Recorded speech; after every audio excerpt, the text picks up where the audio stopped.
হাসপাতাল চত্বরে আবর্জনার স্তূপ, সুপারকে ধমক তৃণমূল সাংসদের। বিষ্ণুপুর সুপার স্পেশালিটি হাসপাতালে সুপারকে 1 সপ্তাহ সময় দিয়েছেন সাংসদ অরূপ চক্রবর্তী। আবর্জনা না সরলে মুখ্যমন্ত্রীকে নালিশের হুঁশিয়ারিও তিনি দিয়েছেন।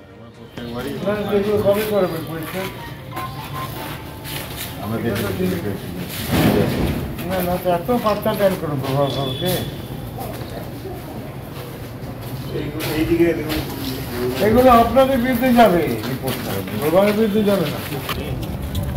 ওদের হচ্ছে ওরা হচ্ছে আবার গ্লোবাল বলে একটা এজেন্সিকে টেন্ডার দিয়েছে, আর হচ্ছে ফ্যাসিলিটি ম্যানেজার আছে। গ্লোবাল কি পরিষ্কার করে? হ্যাঁ, গ্লোবালে করার কথা।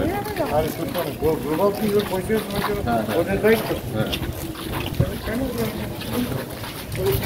বলেন না, বলেছে ওদের এখানে স্টাফের সমস্যাটা মিটে যাবে। হাসপাতাল চত্বরে একেবারে আবর্জনার স্তূপ, আর তাই নিয়ে তৃণমূল সাংসদ সুপারকে রীতিমতো ধমক দিলেন।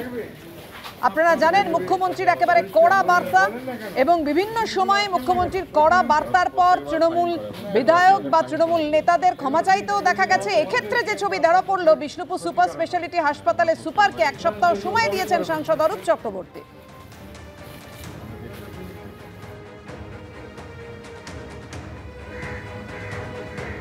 আর আমি চেয়ারম্যানকে বললাম হসপিটাল পরিষ্কার রাখার জন্য, একটু পরিষ্কার পরিচ্ছন্ন দরকার আছে।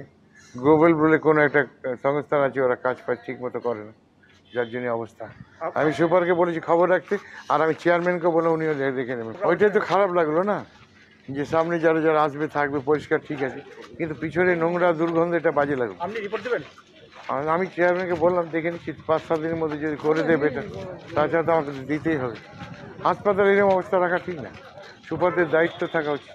রাজ্য নেতৃত্বের বিপরীতে গিয়ে রাজ্য ভাগের পক্ষে সওয়াল আরও এক বিজেপি বিধায়কের।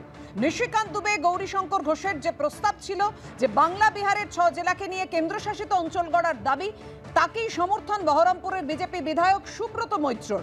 মালদা মুর্শিদাবাদকে কেন্দ্রশাসিত অঞ্চলের আওতায় আনার দাবি, এবং সেই সঙ্গে নদিয়া দিনাজপুরকে নিয়েও কেন্দ্রীয় সরকারকে ভাবার আর্জি জানিয়েছেন তিনি।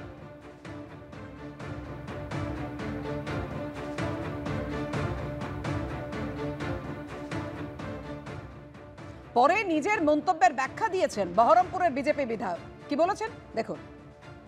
জেলা ভাগ ইস্যুতে এবার সরব হলেন বহরমপুরের বিধায়ক সুব্রত মৈত্র।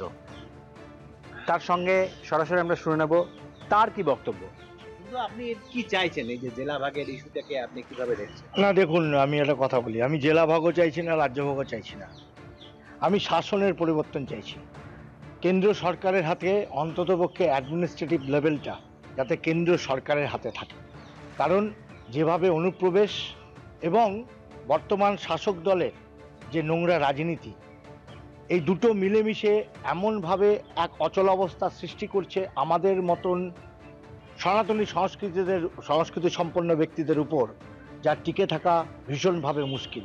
আমি একদম উত্তর দিনাজপুর, দক্ষিণ দিনাজপুর, মালদা, মুর্শিদাবাদ এবং উত্তর নদিয়া, এই 5টা জেলায় বিভীষিকাময় অবস্থা, এবং মোটামুটি 10-15 বছর ধরে যেভাবে অনুপ্রবেশ ঘটছে, আধার কার্ড ফলস তৈরি হচ্ছে, রেশন কার্ড ফলস তৈরি হচ্ছে, বাংলাদেশের ডাক্তার নিয়ে এসে এখানে খুন, জঙ্গি ধরা পড়ছে বাংলাদেশে। তাহলে আমরা আতঙ্কিত কেন হব না? আমার এই রাজ্য সরকারের অর্থনৈতিক চাপ বাড়ছে না, জায়গার চাপ বাড়ছে না, খাদ্যের চাপ বাড়ছে না, কর্মসংস্থানের চাপ বাড়ছে না।